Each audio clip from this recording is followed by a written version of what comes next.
Hey everyone, my name is Poisonblade and I hope all of you are having a lovely day. So today we are starting with some standalone builds. These builds will not be connected to any kind of zoo, which is going to be a little bit tricky for me because I like to build buildings with a story behind them, which means that usually I try to build more buildings or more builds so that they can basically develop a overarching story. So building standalone builds is actually quite difficult for me. But if you guys want to see me build anything that hasn't been seen on the channel, then right now is basically the time to suggest the things, because today we are building I would say general East Asian Japanese macaque habitat, or well, I probably mispronounced that name, so I'm just going to say Japanese monkey. But in the next video, I'm probably going to tackle a different style. So again, if you guys want to see anything specific or just want to see me tackle a general style, now is basically the time to suggest anything you want. Well, maybe not modern. Well, I could go modern, but then I want to take a bit more of a unique spin on it than just general modern. But anyway, so as I said, today I'm building a Japanese monkey habitat. And we are starting with a pagoda because, well, at first I wanted to make a general East Asian steampunk build, which is something I slowly dropped because I was... Basically, the entire way that I was building this was first build a very traditional build, old style build, and then add steampunk influence on top of it. But I started liking the traditional build so much that I just couldn't build any steampunk elements into it, because when it comes to the styles that I went for this build, most of it is more Korean based. The general style points for, well, Korean, but most likely broader East Asian architecture is that it's serene, it's supposed to really work well with the surrounding landscape and nature, and it's generally, this is another thing that I have some issues with, or not issues that I just find difficult to build, but they are supposed to be a little bit minimalistic. They are not supposed to be showy and such. Knowing that Inca and Al-Bashar say, let's just add a shit ton of marble on it, or that a building can always be improved with marble, yeah, it doesn't really work that well. So it was a little bit difficult for me to sort of control myself and not go completely extra with the build, even though the pagoda is still really extra, because the whole pagoda was still built with oh, this is going to be made into a steampunk, actually I think clock tower I wanted to make of it, so you will at one point see me drop a clock on this thing, but yeah, I couldn't make it work. And all of the windows that I've built in this pagoda are actually supposed to work with the steampunk vibe, because they're metal, and with steampunk it's it's gritty, industrial, and a lot of well, metal work, which can be very just big and such, or could be very delicate. It's mostly just metal, industrial, go for it.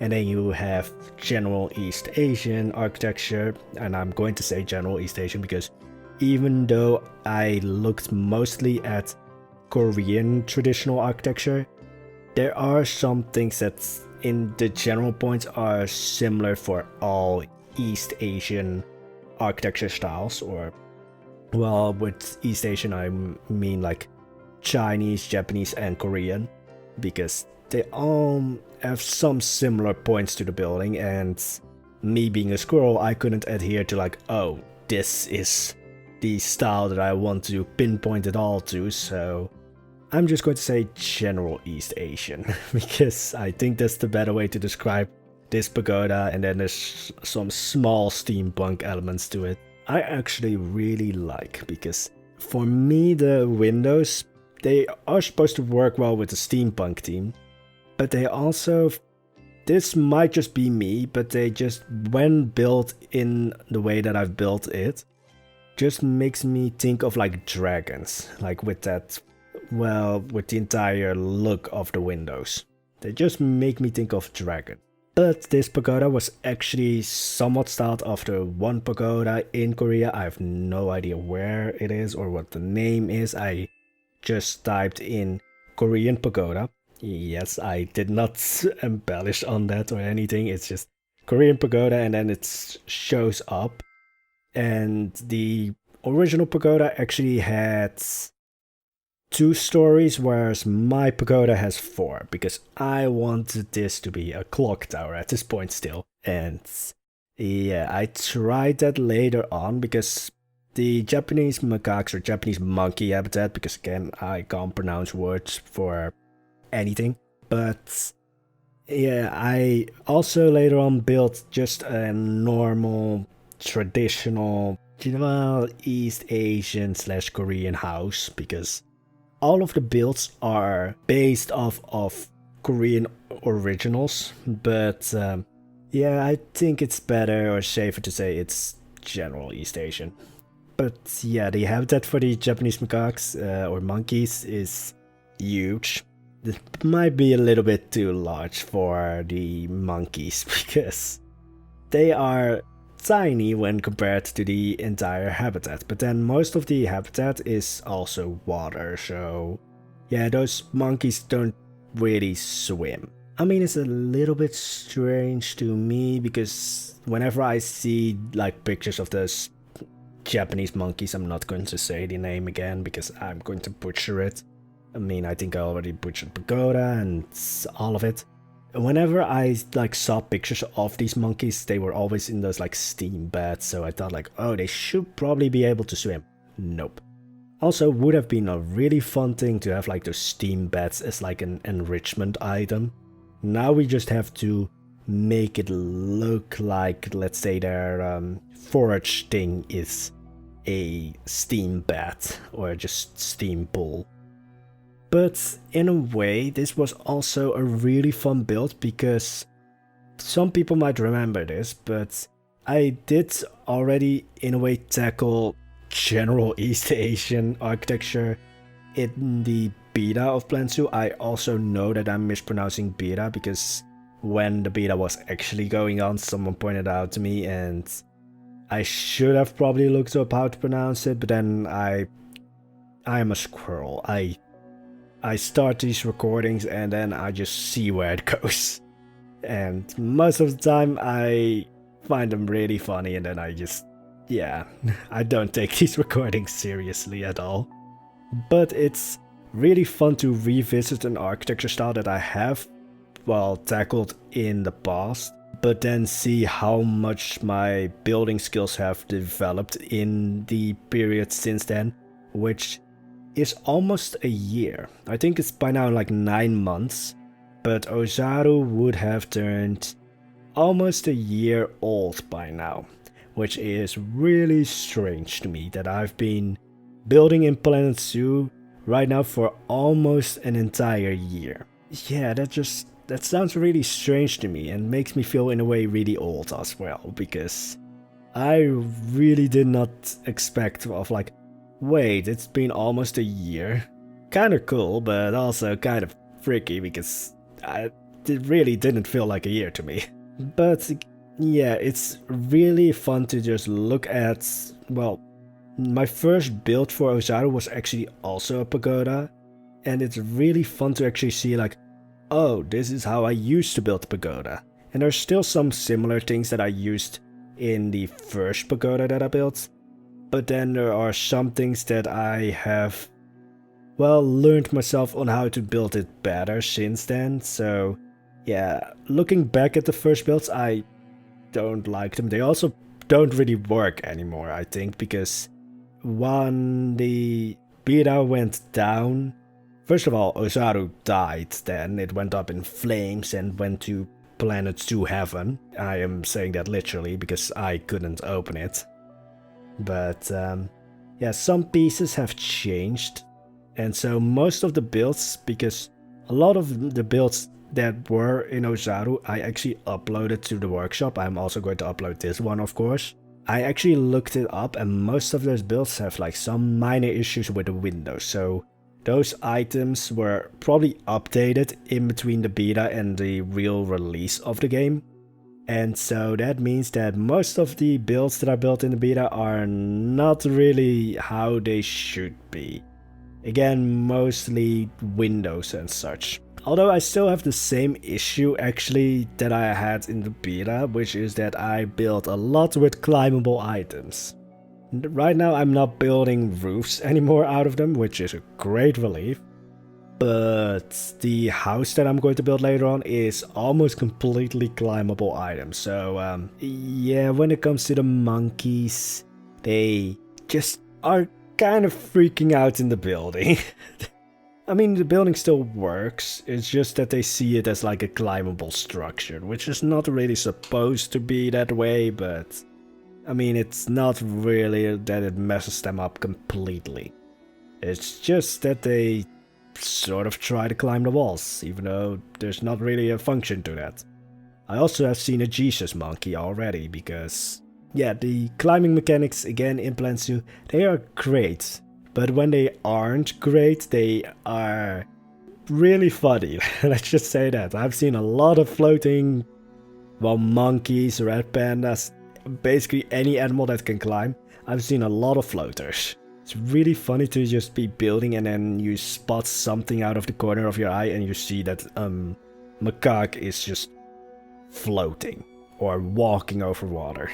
Because yeah, it's really fun to see that, because you're like very seriously building and then you spot something and it's like, what's that? And then it's just like all of that seriousness and just concentration goes out of the window. But anyway, so yes, in the end I did place the pagoda on an island of its own, just because, well, that was the idea originally already, but also works because it's like the viewing area for the monkey habitat. And I really don't think I should say Japanese macaques because I'm probably mispronouncing it. And it's just fun to just say monkey. But anyway, so back to the actual build. So now I am starting on that house, and this was originally meant to be the entrance to the habitat. So this is where the keepers would go into the habitat. But I couldn't really get it to work, so now it still sits at the entrance and it's basically the sleeping area of the monkeys. Because originally the monkeys were supposed to sleep in the tower or in the pagoda, but then I realized like, oh yeah, but then I will have to make climbing structures go into the pagoda. And I really just like the, in a way, serenity of the pagoda, so I was just like, no, your monkeys are not going to touch that pagoda. No. So in the end this changed into their sleeping area, which I would say that this is a very generous sleeping area for monkeys. Although you could also make up the story that they like kind of aren't wanted in this house. Again, like I like to build my builds with a story behind them.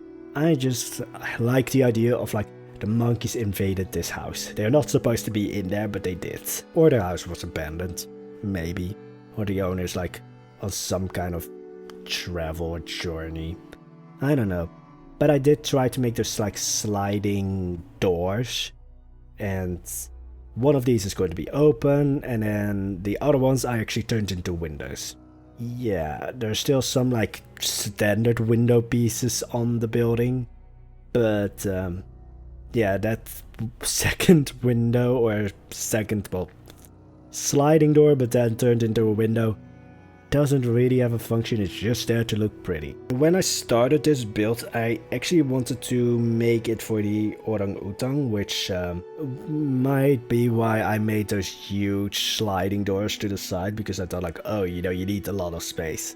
And then I very quickly realized like, oh yeah, but this is like general East Asian and not Southeast Asian, so that animal was off the list quite quickly. Then I thought, do we have any other monkeys or so from like East Asia or something, or any like climbing animal that could be fun? And then no. At least We have some climbing animals that work for the area, but they don't work for this habitat because I specifically wanted a monkey. But here is something that I was really happy with, because I can finally, for once, use these roofs. These roofs have been staring at me constantly while building in Cairn al-Bashar, because I wanted to use them. I could never use them because of course they are really, well, East Asian, and Cairn al-Bashar is more Mediterranean by this point. I wanted to say like Islamic architecture, but right now I'm a lot with Byzantine architecture, so it's kind of the same with this build as with Cairn al-Bashar. I really try to go into one style specifically, but then I end up incorporating all different styles until it becomes like a general area. But this building was again inspired by a Korean traditional building, so if you want to really tie this build to like a specific country or something, then you could go with like Korean. I wouldn't really say that that would be the best thing to do, but yeah, if you really want to say like, oh, this build is from this country, then it's probably the best is like Korean, because all of it was so far inspired by traditional Korean architecture so far.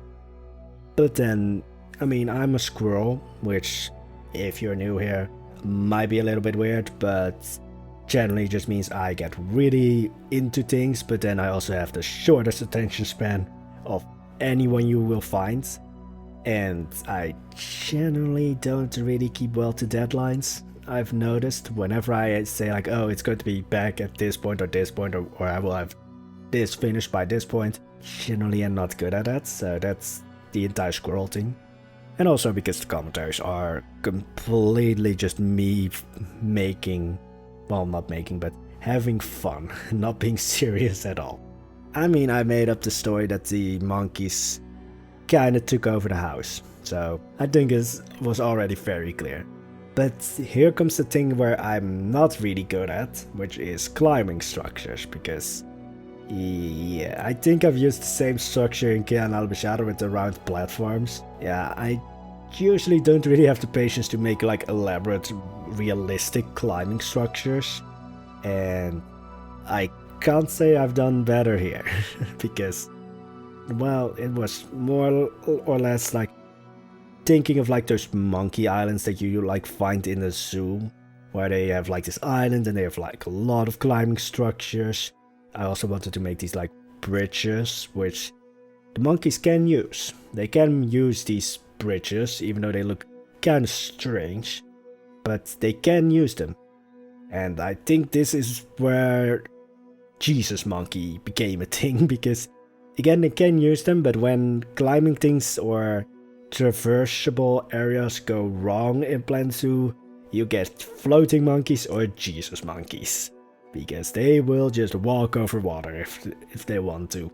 Well, not if they want to, but if just climbing mechanics don't really work too well, then it's just like, yeah, here, have a Jesus monkey. Because, I mean, again, it's a really fun thing to see, but it also kind of destroys any like immersion, because then you will see just a monkey walking over water.